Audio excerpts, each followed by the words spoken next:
Welcome to another episode of Breaking Into Cybersecurity, where we talk to cybersecurity leaders about their journey into cybersecurity. Today, we have Matt Winkeler, who will be talking about his journey into cybersecurity and cybersecurity leadership. Matt, do you want to give us a little bit of background about yourself? Yeah, thank you. My name is Matt Winkeler. I'm currently a BSO at Equifax for the Equifax Workforce Solutions business. Everybody knows Equifax for the credit side of the business in Atlanta, Georgia, but we also have a business unit here in St. Louis, Missouri, where we deal with a lot of payroll data. So whereas the credit side is more like lending, we're more payroll over here in St. Louis. And so my role, Business Information Security Officer at Equifax. So helping this business unit here in St. Louis work through LLC type things, work with the business on security risk. How do they manage compliance, and essentially be an advisor and liaison to our shared services back in Atlanta. So for those that might not know the difference between a BSO and a CISO, do you want to give them a highlight as to how they're different? Yeah, absolutely. I think CISO traditionally has that overall responsibility for the security program, strategic direction type situation. Whereas a BSO, we are part of the CISO's organization, but typically have those like dotted line to multiple folks. So direct line up through the CISO, but dotted line up through our business unit leadership. And so while we are not responsible for the overall strategic direction of the security program, we are tasked with assisting our business unit with all things security. So we get to wear lots of hats. I think it's fun for me because I get to have a discussion about the specifics of the Log4j vulnerability and how it works and the specific countermeasures and compensating controls that we might have in one meeting, and take off that hat and put on my business hat a moment later and go talk about with our business leaders and what can we do? And then take off that hat and put the technology hat on and go talk to our CPF. What are you working on and how can we help improve the security process to make sure that your development teams are working more efficiently and faster and deliver those products faster and more quickly. And so it's a lot of like hat changing, but that's fun for me. That does sound fun. So back to your career growth, why did you decide to become a cybersecurity leader versus staying an individual contributor? Yeah, I think the first thing is I want to make a distinction just a little bit between leader and manager.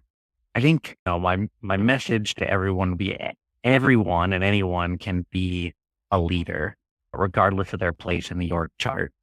But how did I become a people leader or people manager? Was my fan. I joined Equifax as a BSO and learned that I would be, not all BSOs are people managers. So it varies per organization. And I found out that the why, to your point, the why is it important? I think I really enjoy it because I get to help people. I get to have a greater impact on the team and the organization. We're stronger as a team than we are alone. And so that's what makes it exciting and enjoyable for me. What are the skills that are necessary to become a cybersecurity leader? I think it's going to vary wherever you're at in part of or security you're going to go into, whether you are in cyber or are frequently forgotten physical security friends, or maybe you've got a BSO organization or what have you. But I think the commonalities that have been really helpful for me are communication and curiosity. So I think communication, first and foremost, there are different languages around the organization. Some of those are based on personalities. So whether you subscribe to something like Myers-Briggs or Insight Discovery or what have you, individuals have their own personalities, and communicating with them is important to understand. Are they more of a driver? Hey, They want to know what are we doing? What's the task? It's fast. At what date? Are they more of a details person? Are they more about how does that impact the people and the experience? All of those things are important in understanding not just what you're saying, but how is that being received. But then there's also languages based on different roles, department, finance doesn't the same language as security, for example, sales teams, whatever. I think learning to speak those other languages, you don't have to be an expert, but learning to speak those other languages and be able to carry on conversation and call it translate, because it really is, because it's another language. Like, can you translate in your head is important. And then curiosity. Part of that's learning and part of that's just not jumping to conclusion. I think as security professionals, a lot of us focus on the technical and the details, which is great because we're always trying to uncover what's going on, dig a little bit deeper. It may look like XYZ on the surface, but if I dig a little bit deeper, it looks a little bit different. But whether you're going deep and becoming a subject matter expert or you're going wide and becoming that Swiss Army knife of a tool, I can do a bunch of different things. Having that curiosity has really benefited me over my career. You jumped ahead on one of the skills that I like to dive into, and that's communication. How would you rate your comfort level with communication on a scale of 1 to 5 and 1? I think I have still plenty to learn. So I would absolutely not rate myself a 5, but I think the communication that I do have, I've gotten reasonably positive feedback. So maybe I'll sandbag a little bit and say a 3, and that's specific to my role, right? And where I'm at. I think people don't expect me to communicate like our CISO, Jamil, but they also don't expect me to communicate one of our folks that just joined us out of school. But I'm very comfortable with it. It's something that I enjoy, like I said, with my role, translating between finance and sales and business and tech and security and all of those. There are times where you're speaking to a broad audience or you're speaking to other leaders that do not have the same perspective as you with it. Take effort to think through what's their perspective.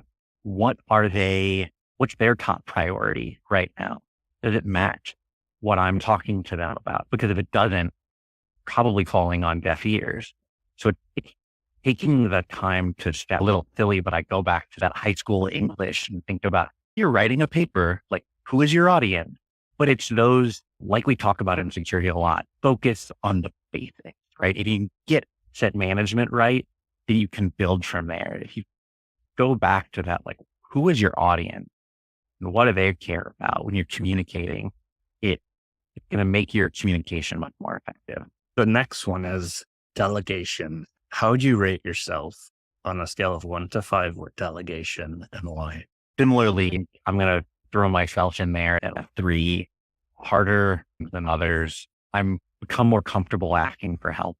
Can't do it alone. And that's one of the things that is easier to do when you're an individual contributor, that, when you make the jump to manager can become difficult because you're responsible for so much more and you're used to doing it all yourself. And now you've got to rely on other folks for that assistance and to help you get the job done. But I think some of the things that I have learned is going back to that communication, expectations up front. What does good look like here? Because we have different ways to get there, right? You are going to approach a problem different than I would, but if you can clearly outline, hey, here's what good looks like. Here's what the end product we're shooting for. Here's the timeline that we're thinking. How do you follow up? If you focus on those are the building blocks to good delegation, to the point where eventually you can fire and forget, right? I can say, hey, Chris, can you help me with XYZ project? And you're like, yep, got it. Because we've gotten that. Here's what good look like. Here's what the cadence looks like. And we're off to the races. Maybe in tandem with delegation, there's collaboration. How do you rate yourself on collaboration? I like to think that I'm pretty decent with collaboration. I'll go in at a 3 there as well. I think part of the collaboration I think I'm pretty good at is trying to make sure that the right folks are in the room that I need help with. So I've gotten really good at navigating the org chart and knowing who to bring in, and by necessity in my role as a PISO, it's usually a very cross-functional team, not just security folks, but doing all those things, but how to engage the right level of individual. Do I need somebody that's down in the weeds, or do I need a leader that can help me influence or get something done, or can help make sure that's a priority for the team? I think one of the things that I'm trying to work on is trying to make sure that those who may not be essential to the getting things done, but are relevant stakeholders, have an interest in whatever we're working on, making sure to include those. Like that, it's something that I'm trying to make a conscious effort for these days, where it's, do we have folks who they might not, if you think back to RACI, they may not be responsible or accountable, but maybe they should be consulted or informed. Are we including those? And then just from a diversity perspective, are we bringing along our underrepresented group? Am I including some of those? Am I including our younger team members to make sure that they get exposure to this type of thing? Thinking about those is top of mind for me at the moment, something I'm trying to work on. And earlier you mentioned that as a BSO, you have to work across a large set of different types of businesses. How does the skill of influence play into being able to work with those different lines of business? And why is it such a critical skill? Yeah, it's absolutely essential. Everybody has a boss, right? Like nobody's completely independent. And even if you say, I run my own business, your boss is ultimately whoever's consuming whatever product or service or whatever you're producing. So I think it's essential. And it's essential for working up, across, but also down with your team. I think that's the thing that's really easy as a new manager to think, all right, great. I can manage by direction or that command and control style. And that's a tool to have in your belt when you need it.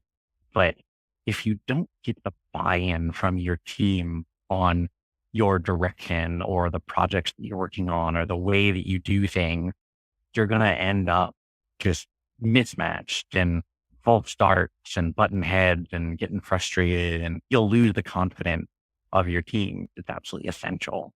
We regularly go to I need to influence my technology team because they need to their systems regularly, or they need to follow our SDLC process, whatever the case may be.